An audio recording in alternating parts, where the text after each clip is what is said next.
What's going on, ladies and gentlemen? Welcome back. This is Relentless Press.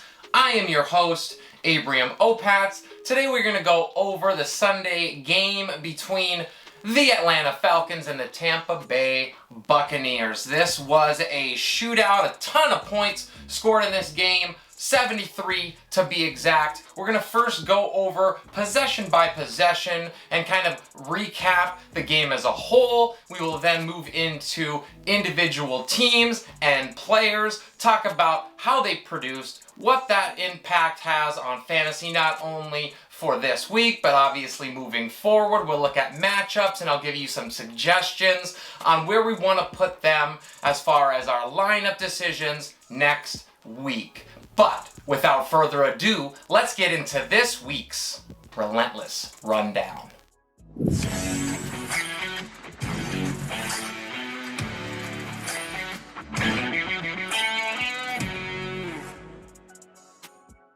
This game started off fast for the Bucs. A couple of big explosive plays from Mike Evans down the field. He had a pair of 20-yard grabs in the game's first 4 plays. So obviously we love to see that because last week owners probably weren't super excited with his receptions, just 3 for 24 yards in week 1. So a huge rebound early in this game for Mike Evans, and it would take off from there. The Bucs moved the ball down the field with ease on the first possession. They end up getting a touchdown in just 2 minutes and 32 seconds. Rob Gronkowski, an awesome 20-yard power run as he blasts his way into the end zone. Atlanta, on the ensuing possession, an errant pass by Matt Ryan on 3rd and 3, and it's a quick 3 and out for the Falcons. So the Bucs take the ball back. And once again, guys, they're getting chunk yardage on this drive. They get a 17-yard pass to Chris Godwin, a 20-yard pass in the next 2 plays after that, so they are just moving the ball quickly and easily. However, there's a personal foul on the Bucs. It makes it 3rd down and 20, and then to make matters worse, Brady loses a fumble, and they turn it over to Atlanta with great field position. On 3rd and 2, Russell Gage, who didn't see a ton of work, but gets a first down. And then on 3rd down and 1, they end up trying to pull the Bucs offsides. After missing that attempt, there's a false start instead, so it's 3rd and 6, and they have to punt. The Bucs on 3rd and 8 on the next possession have an incomplete pass. Once again, though, targeting Mike Evans, so you'll love to see him involved early in this game. And the Bucs have to punt. So we get that quick start, a little bit of right out of the gate points scored, and then slowing down as the defenses start to settle into this game. But it wouldn't be for long. Atlanta gets a 3rd down and 5. Matt Ryan is short on his attempt, and on 4th down and 2, they decide to go for it, except the Bucs defense is ready. They are stuffed and are turned over on downs. So Tampa Bay now with the ball back. It's 3rd down and 2, and they complete a 5-yard pass to Chris Godwin. Fournette looking solid on this drive. He has 3 carries of significant yardage. There's a pass interference down the field on Atlanta, which moves the ball all the way down to their own 1-yard line. And so once again, the Bucs are threatening. From the goal line, play action pass. They get Gronk out into the flat. He runs an excellent route, and that connection between Brady and Gronk continues. Gronk gets its 2nd touchdown of the game. It makes it 14-0 Bucs, and we still have 14 minutes, 7 seconds to go in the second quarter. So now Atlanta behind the sticks a little bit. They need to get some points on this next possession, and they get a spark from Cordero Patterson, ex-Minnesota Viking. He has a 20-yard catch and run where he looks excellent, and then Kyle Pitts gets involved, guys, and for owners, that's something that you love to see because he was silent in week 1. He has a 15-yard catch. Patterson another electric run for an 11-yard touchdown, and Atlanta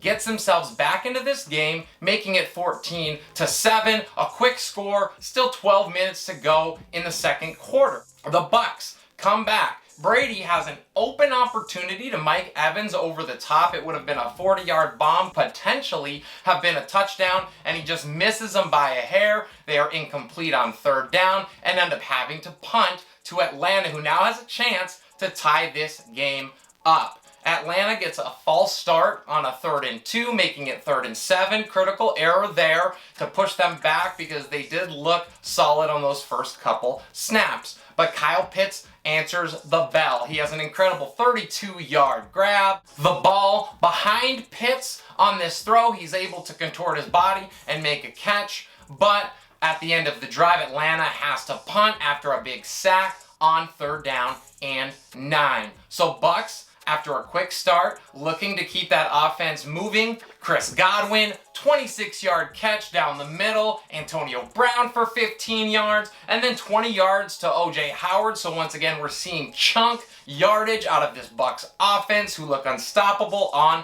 this drive. Mike Evans, once again, making himself felt with a 3-yard touchdown. And at that point, Brady has 7 touchdowns in the season. 43 seconds to go. So now Atlanta, just a couple seconds before halftime, trying to keep this one interesting. They're now down 21-7, and Kyle Pitts once again makes an impact play, an 11-yard catch. You have an offsides on the Bucks, which negates a 50-yard fumble recovery for a touchdown. Would have really put this one away before halftime. The Bucks get a second offsides in the possession to move Atlanta into field goal range. They end up kicking it right before half to make this one 21-10 Bucks. Thank you guys for joining me today. If you are new to the channel or you haven't yet, please like and subscribe. I greatly appreciate it. Let's get into the second half.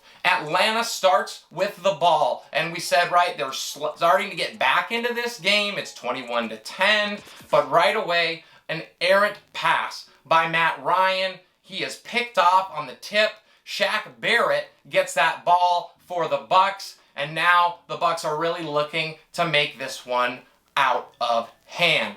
The Bucks on a short field has a 1st down run from Tom Brady, and then Brady lofts it up into the end zone. Pass interference on Atlanta, once again putting this ball at the 1-yard line. And we know who Brady loves to go to in those situations. He finds his big man, Mike Evans, for his 2nd touchdown of the game. It is 28-10 Bucks off of that turnover. There's only 2:19 to go now in the 3rd quarter. And guys, I just want to point out, as we look at this, the Bucks looked great when we talk about first possessions in the halves. So they take under 5 minutes to score 2 touchdowns on their first possessions of the first and second half. And those hot starts obviously put pressure on the defense, and we saw that again in this game. Atlanta getting the ball back, trying to do something to give a little hope, a little life into this team. They go 12 yards to Calvin Ridley, and then on another electric play by Cordero Patterson. He goes for 23 yards. They get to 3rd and goal, and they try to target Pitts, but he comes up just short. So being down at this point, 28-10, there's only 6:39 to go in the 3rd quarter. The Falcons elect to go for it on 4th down and goal, and Calvin Ridley is there for the touchdown. It is 28-17 Bucks, and Atlanta puts a little bit of pressure back on that Tampa Bay offense. Ensuing possession for the Bucks, and there is a fumble by Fournette, but the ball does go out of bounds, so they are rescued from a potential critical error there. They still are sacked on 3rd down and 12 and have to punt the ball back to Atlanta, who now can bring this to a 1-possession game. Atlanta starts in great field position all the way up at the 50-yard line. There's a 15-yard catch by Calvin Ridley, once again looking excellent on 3rd down and 7. And on top of that, we get a face mask on Tampa Bay, which moves this to a 1st down and goal. Patterson finds his way into the end zone for the 2nd time in this game on a great reach up, catch, and run from 6 yards out. The Falcons go for 2 to try to inch within the field goal, and Matt Ryan gets it with his legs. You don't see that very often. He jumps up and over a defender to make this 28-25 Bucks. That is 15 straight unanswered points for Atlanta, and now the Bucks feeling the pressure, 2 minutes to go in the third.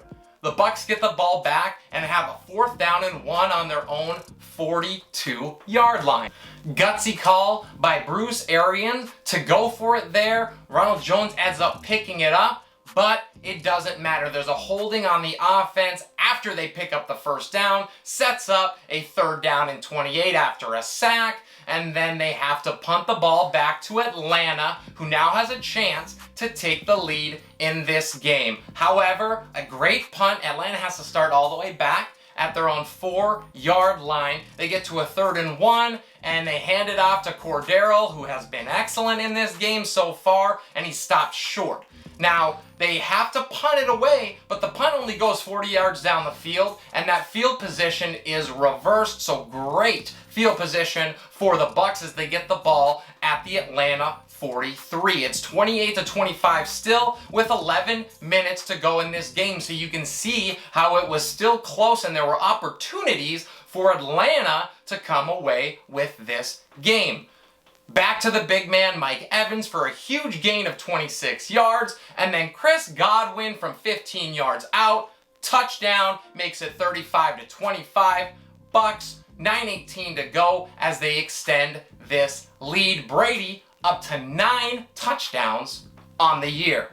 Atlanta now trying to make something happen with not a lot of time left, and Matt Ryan seals the deal in a bad way. He throws a pick six. Mike Edwards with the touchdown, and remember that name because you're going to hear it here in just a second. It is 41-25 after the missed extra point by the Bucks. Atlanta gets the ball, and 4th down and 2, have an incomplete pass. They turn it over on downs, and now the Bucks consult this one away.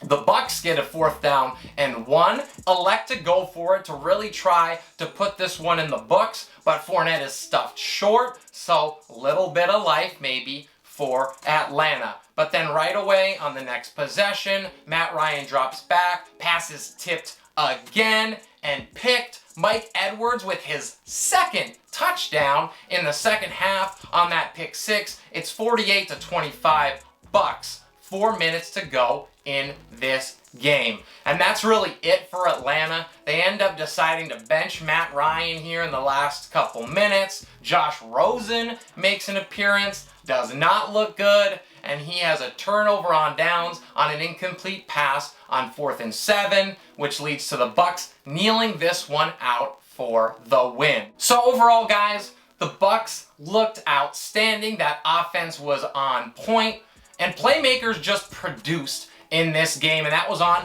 both sides of the ball. But in the end, turnovers were too costly for Atlanta, and they could not overcome them. The Bucks moved to 2-0. Atlanta falls to 0-2. Thank you guys for joining me. Please leave any comments down below. I would love to answer any questions that you may have. And now let's get into the team by team and player breakdowns for this game. We're going to start with Atlanta. They have the Giants coming up in week 3. You do like that matchup. And Matt Ryan in this game, guys, he was solid, not spectacular. Clearly the turnovers were huge. He finished with 300 yards passing, 35 completions on 46 attempts, 2 touchdowns, but he did have those 3 interceptions. He had 2 pick sixes that we talked about from Mike Edwards in the second half that were just too much. However, due to his matchup next week and the volume we are going to continue to see in this Atlanta offense, I still like him as a mid quarterback too, and he's got upside next week most assuredly because Atlanta is not stopping anyone. Let's get to the running game for Atlanta, and this was a little bit surprising for me because obviously we know Mike Davis is supposed to be that guy, and he did have 9 carries and caught all 7 of his targets, and he finished with 63 total yards. So once again for Mike Davis, he was fine, but he didn't really move the needle for you, so to speak. But on the other end, the guy who did move the needle particularly in this game was Cordero Patterson. Not only did he have the 2 touchdowns in this game, he almost had a 3rd that was called back, and he looked impressive, he looked explosive, and if he's on your waiver wire, guys, you need to go pick him up. I think either Mike Davis or Cordero Patterson with that matchup against the Giants next week is going to be in flex consideration. We're going to move to the wide receiver core now, and we're going to start with the man who was invisible in week 1, and that is Kyle Pitts. He looked awesome in this game. He was involved early, 6 targets, 5 catches, 73 yards overall, and I would say he's borderline.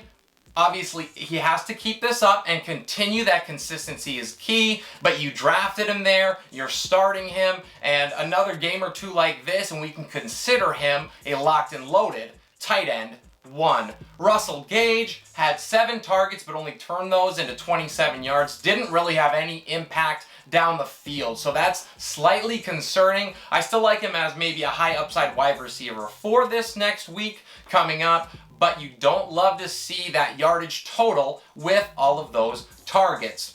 Calvin Ridley, locked and loaded wide receiver 1, had 10 targets, love to see that, was able to catch 7 of them for 63 yards, so not huge on the production. He did have that touchdown, and that saved his fantasy day, but the targets are there, the volume's going to continue to be there, and you like what he brought to the table in this week.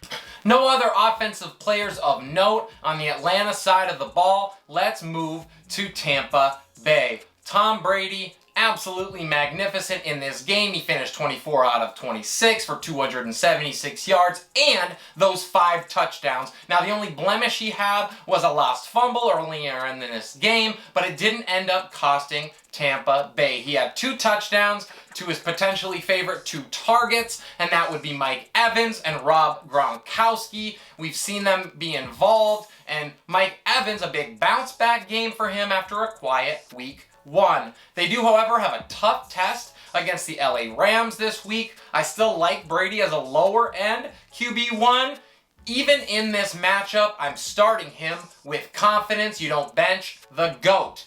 Between Evans, Godwin, and Gronk, they had 13 receptions on 19 targets. He was spreading it around to these guys consistently in this game. They all finished with a combined 176 yards, and that's where all 5 touchdowns went to. These are locked and loaded guys right now that you're starting every week. That includes Gronk, who seems to be the apple of Tom Brady's eye. Antonio Brown, after a monster week 1, really quiet in this game. He was only 1 reception on 3 targets for 17 yards, but don't panic. He did miss out on a couple of big plays. I still like him next week as a high upside flex, and I'm not giving up on him just because of 1 game. We know that there are going to be points scored in this Bucs offense. We just don't know who it's going to be each and every week, but there's always upside for those huge games like we saw with Brown last week.